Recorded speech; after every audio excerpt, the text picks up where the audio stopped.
Last week I came to this dreaded corner of the internet seeking help. I told all of you faceless strangers about the horrors that were hiding inside my daughter's closet. I shared the story of the tangle-limbed abomination I had witnessed with you in hopes of finding an explanation for my suffering. I wish I hadn't. The comments that you have left below my plea for help made me sick to my stomach. You called the creature friendly.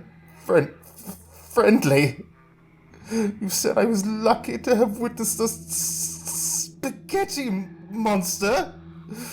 You claimed I was blessed. I do not know from which demented corner of the globe you hail from, but you are all gravely mistaken. If you had seen what I seen, if your eyes would have gazed upon the blood boiling beneath those tentacles of flesh, if you would have looked into that orchestra of lifeless eyeballs that stared at me in that night, you would have not called that beast friendly. You would have not called it anything at all. You would have been rendered wordless in terror. I am not a blessed man. I am cursed. I am cursed with the knowledge of that blasphemous being made of fire and flesh. My daughter calls it the squiggle. But whatever the true name of that creature is, it is never meant to be uttered by mortal lips.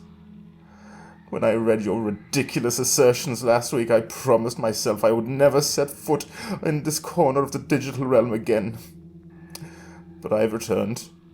The only thing that kept me sane over this past week has been the thought, the hope, that seeing that gruesome monstrosity was a once-in-a-lifetime flash of terror. Each night I prayed that I would never be faced with that wiry creature of flame again. I almost started to believe that one day I would forget that heinous sight. But tonight those illusions were crushed. I've seen the creature again.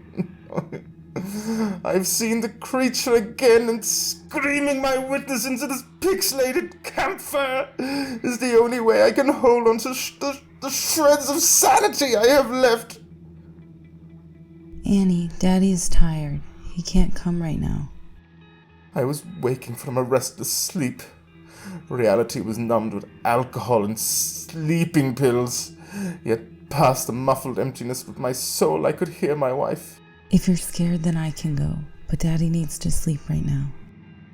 No. I heard my daughter say. I need Daddy. He's braver. Past the blaring light, I could only see her silhouette, a glowing black angel of horrors to come. Is it the squiggle? I asked. Pete, don't. You need to sleep. You need rest. I ignored my wife. The chemicals in my blood dulled the fear. Is it the squiggle? I repeated. Yes. My daughter said. The squiggle is hiding under my bed, and I'm scared. I leapt to my feet and stomped my way to the wardrobe. My diminished mental state freed me of rational thought. Deep inside, I knew the enemy I was about to face was beyond my means. In my heart of hearts, I knew no amount of violence would have an effect on that glowing nightmare. Yet my primal brain took control. I wanted to protect my family. I wanted to protect my child. Jesus Christ, Peter, what the fuck are you doing? My wife yelled. I'm going to put an end to this. She looked like she was about to scream again, but the sight of the short silhouette in the doorway tempered her emotions. Have you lost your mind? What the hell is the bat for? I gripped the aluminum club to my hands. To put an end to this, I said. I'll be back shortly. Daddy? She asked as we stood in the doorway to her room.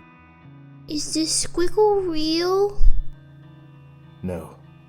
Annie's brow furrowed. Then what's under my bed? I don't know. The room was still. In the pale moonlight it looked calm even. Yet the remnants of blood on my daughter's closet stirred chaos in my being. For a moment I considered turning back. For a brief interlude in my adrenaline-addled madness I saw reason. But the anger soon rushed back. There was a creature beneath my child's bed. It was a danger to my family. It was a danger to my sanity. It was an affront to the pure fabric of reality. I vowed to destroy the crawling fever dream through the most primitive of means. Shut the door and go to your mother, I said. She didn't move. My daughter's eyes bounced between my face and the baseball bat I was holding. Daddy? She finally asked. Are you scared? No, I lied, trying to avoid the tremors in my arms. No, I'm not scared. Now go to your mother. The door shut. I was alone. I was alone with the thing beneath my daughter's bed. I opened the window. The creature would either flee or die. Somewhere in the distance of the dark neighborhood, a dog barked at the moon. The fresh air drifting into the room steadied me somewhat. Her unicorn covers draped over the sides of her bed. I was standing on my own in what looked to be a little girl's bedroom. But I knew I wasn't alone. I wasn't alone. I knew that beneath those happy, malformed horse cartoons, something horrid awaited me. With a deep breath and feet planted firmly on the ground, I lifted the edge of the covers with my baseball bat. Light. From beneath my daughter's bed came a light. It was a mere echo of that horrible crimson glare which had burnt at the monstrosity's core, but the light still fortified my tremors. Beyond any doubt, I was certain that the thing my daughter called the squiggle had returned. I was scared. My mind filled with the razor-sharp memories of the week prior, and my knees started to buckle in fear. I was so desperately scared, but I buried that fear. I nudged the frame of the bed with my baseball bat. I did so with bated breath. I was certain that the horror would leap out as soon as I rustled its hiding place, yet no sudden movement came. Instead, the thing simply stirred. I could hear its distressing limbs rubbing against the linoleum. The images that my imagination brought forth made my palms sweaty. I swung the bat at the bed frame as hard as I could. The creature beneath the bed rustled once more, but it refused to leave its hiding place. I could hear my wife calling my name. She wanted me to stop. She wanted me to return to the bedroom, but there was no turning back. I locked the door and I swung my bat once more. The impact reverberated through my teeth. I slammed down my metal club again. With every frenzied hit that I delivered, the writhing beneath the bed intensified, yet still no creature presented itself for battle. Behind the door, my wife yelled at me to calm down. The hound outside howled into the dark night. Beyond my aching palms, a world existed, yet reality was punctuated by the sounds of impact. Cheap metal against flimsy wood. I was nothing but a frail mortal destroying furniture with sports gear, yet an inarticulate rage, stained with panic and hopelessness, burnt at my core. I convinced myself I could defeat the creature. I convinced myself that I stood a chance against the perplexing form of the unknown. With every hit of my weapon, the lie that I had been telling myself strengthened into a facsimile of truth. I was starting to believe that I could face the abomination, that I could protect my family. Yet the light, the horrible shine that rustled beneath my daughter's bed, even a glimpse of that horrid glow was enough to make me want to flee. I shut my eyes and swung once more like a soldier leaping out of a trench towards no man's land. I gave up all semblance of rationality and prepared my body for combat. My heart echoed in my ears like a frenzied war drum.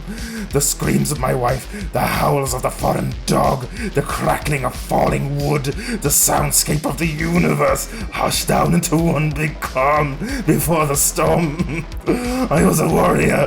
I was a man with a club ready to protect my blood and home in any way necessary.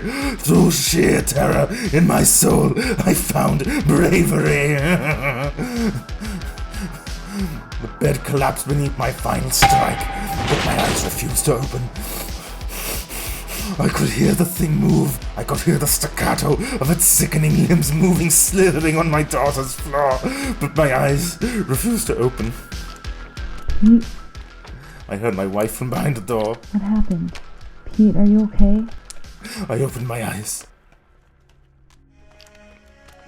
It sat there on the windowsill, looking at me.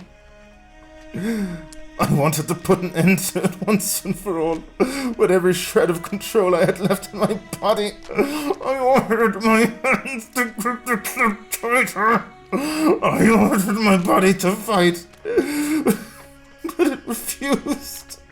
Daddy? My daughter asked from behind the door. Daddy, what's happening? The baseball bat slid out of my sweaty palms and clattered to the floor. I had been a fool to think I could face the creature in battle. I had been a fool to think I could even look at its unspeakable form without succumbing to madness. Past my tear-stained eyes, I could see the glowing beast crawl out of the window. It dropped into the bushes below in an almost imperceptible rustle. The nightmare was gone, but the damage it had caused was irreversible.